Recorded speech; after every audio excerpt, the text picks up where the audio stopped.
Sabe, uma coisa que não sai da minha cabeça desde a nossa última conversa sobre pluribus é o lado, digamos, espiritual da coisa. Ah, sim. A gente já falou de política, de tecnologia, do trauma, mas a união se apresenta quase como uma religião, e as fontes que recebemos mergulham fundo nisso, trazendo umas ideias, assim, fascinantes que viram toda a narrativa de invasão alienígena de cabeça para baixo. Exatamente. E o ponto de partida para essa outra visão é uma série de conceitos que os fãs têm discutido muito, principalmente algo chamado material de Ra e sua filosofia central, a lei do Um. A lei do um. Isso. A ideia básica ali é que o universo inteiro é, na verdade, uma única consciência. A evolução espiritual, nesse contexto, seria o processo de cada indivíduo, cada eu, perceber que é uma parte inseparável desse todo, sem precisar deixar de ser quem é. É essa lente que a gente vai usar hoje. Isso nos coloca diante da questão principal, que é o grande debate em torno da série, né? A colmeia representa uma forma de iluminação coletiva, um passo evolutivo, um tipo de amor incondicional, ou é, no fim das contas, uma aniquilação espiritual disfarçada de utopia? Ok, vamos desvendar isso. Para começar, vamos aprofundar um pouco essa ideia da lei do Um, porque ela é a chave de toda essa interpretação. Imagine que a iluminação espiritual não é sobre se dissolver e desaparecer, mas sim sobre expandir sua percepção até entender que sua identidade individual nunca esteve separada do resto. Entendi. Unidade e eu não são opostos, são apenas perspectivas diferentes da mesma realidade. Certo, então é quase como se cada pessoa fosse uma onda no oceano.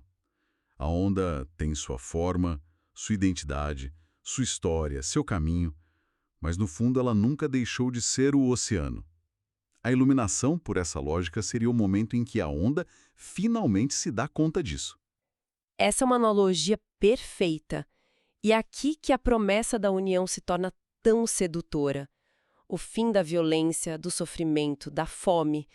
Sob essa ótica, não seria uma ditadura da felicidade, imposta, como a gente já discutiu, mas o resultado completamente natural de uma espécie que, como a onda, finalmente percebeu que é parte do mesmo oceano. Faz sentido? A dor vem da ilusão da separação. Se você remove essa ilusão, a dor vai embora junto. E o sinal de rádio deixa de ser uma arma e passa a ser um chamado. Um convite para essa existência superior, um estado de graça onde a solidão é literalmente impossível, porque a própria ideia de estar só não faz mais sentido. É uma promessa poderosa. O fascinante aqui é a lógica por trás dessa sedução. Em um mundo como o nosso, fragmentado por guerras, polarização e uma epidemia de solidão, a oferta de uma iluminação coletiva é quase irrecusável. Com certeza. Uma das fontes que analisamos aponta uma filosofia interessante. O desejo humano nasce da falta, da sensação de que algo está faltando em nós. Se a união oferece a plenitude absoluta, a conexão total, ela, em tese, eliminaria o desejo egóico, que para muitas filosofias é a raiz de todo o sofrimento. A paz seria teoricamente absoluta. Ok, a teoria é linda, soa como o paraíso, mas espera um pouco. Na prática, a gente vê que a união exige que as pessoas esqueçam seus filhos, suas perdas, suas histórias. Exato. Como isso pode ser compreender que o eu é parte de um todo, se a primeira coisa que ela faz é apagar a história desse eu? É aí que a teoria começa a fazer água para mim. É aí mesmo. E é por isso que os personagens imunes são tão importantes. Eles são a prova de fogo dessa filosofia. Exatamente. Se a união é um chamado à iluminação, quem são esses que resistem? Heróis da individualidade ou almas teimosas apegadas ao ego que recusam a transcendência? Se a gente atuar como, sei lá, detetives teológicos e examinar essas testemunhas, a verdade sobre a união começa a aparecer. Gostei, detetives trológicos. E cada imune revela uma faceta diferente dessa falha. Vamos começar então com o personagem que grita não mais alto, desde o primeiro momento, o Manosus Oviedo. Ele é a rejeição em pessoa. Se olharmos através dessa lente espiritual, Manosus é o arquétipo do profano. Ele não apenas discorda da união, ele a vê como uma violação.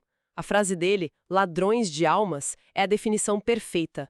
Para ele, não há absolutamente nada de sagrado ali. É uma profanação do que significa ser humano. O profano. Gosto disso porque vai além de ser só um rebelde, né? Ser profano implica que existe algo sagrado para ser violado. Exato. Então, mesmo na sua rejeição, ele está, de certa forma, reconhecendo o poder religioso da união.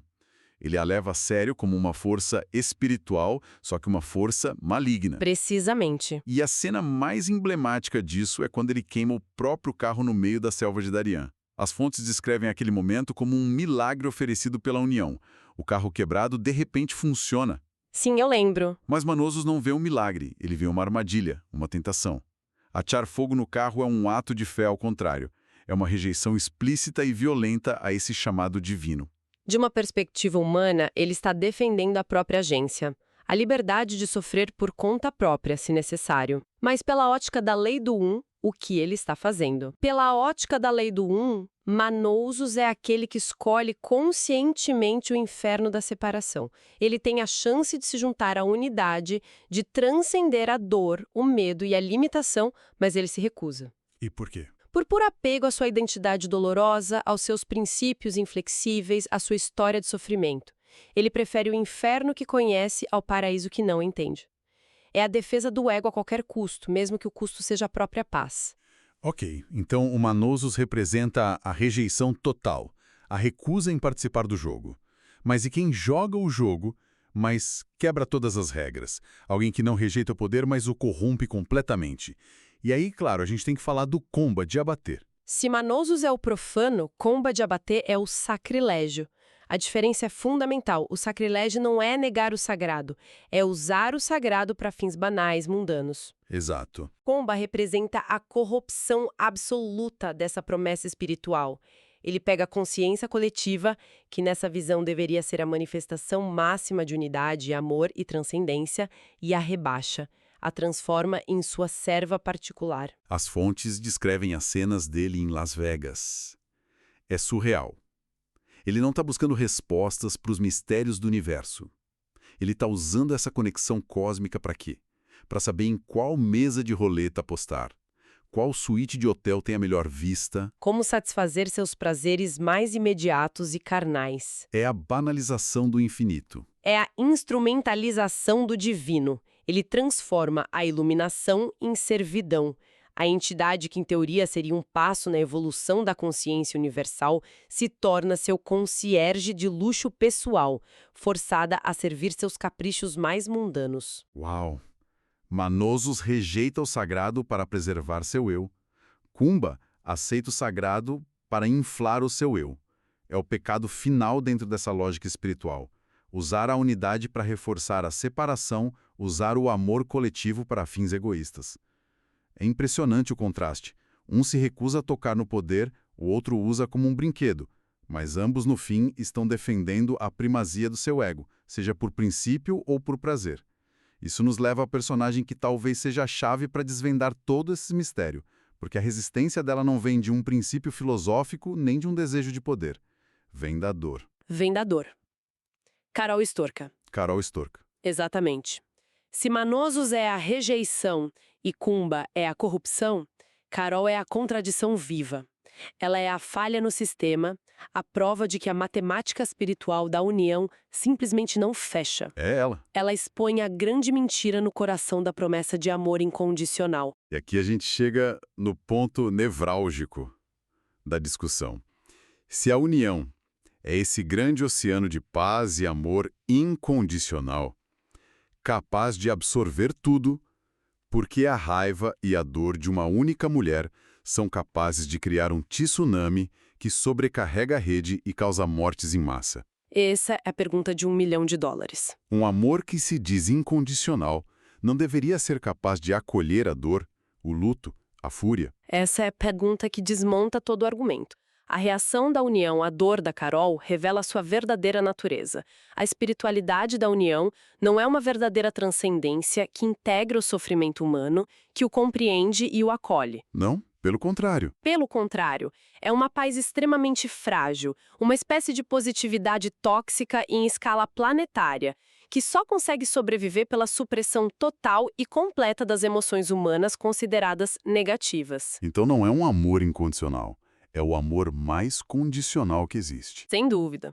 A condição é: eu te amo e te dou paz, desde que você seja feliz, desde que você não sinta raiva, desde que você não sofra, desde que você não me lembre da sua humanidade dolorosa.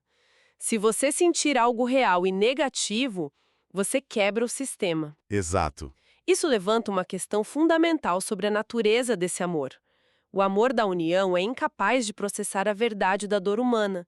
Ele não sabe o que fazer com o luto, a fúria pela perda, o desespero. Ele não acolhe essas emoções.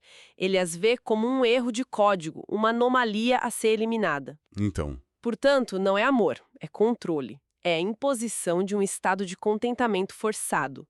A Carol, com sua dor e sua fúria, não é apenas um bug no sistema. Dentro dessa visão teológica, ela é a prova de que a iluminação oferecida pela união é uma farsa. o que tudo isso significa quando a gente junta as peças? Manosos, Comba e Carol, cada um à sua maneira, mostram que a promessa da lei do ela não se sustenta na prática. Ela exige que você esqueça quem amou, por que sofreu e o que te tornou quem você é. É uma paz que só pode existir no vazio da memória. Uma felicidade construída sobre amnésia, o que nos deixa com um pensamento final bastante inquietante. Essa espiritualidade sem identidade, sem memória, pode ser apenas outra forma de silêncio. Seria a tal paz do cemitério, que a gente já discutiu em outras análises, mas agora com uma roupagem divina, mais sofisticada. A oferta de felicidade universal da união é realmente um passo na evolução? Ou seria a forma final e mais sedutora de apagar exatamente aquilo que nos torna humanos? Nossa capacidade de amar tão profundamente a ponto de a perda nos quebrar e ainda assim escolhermos continuar.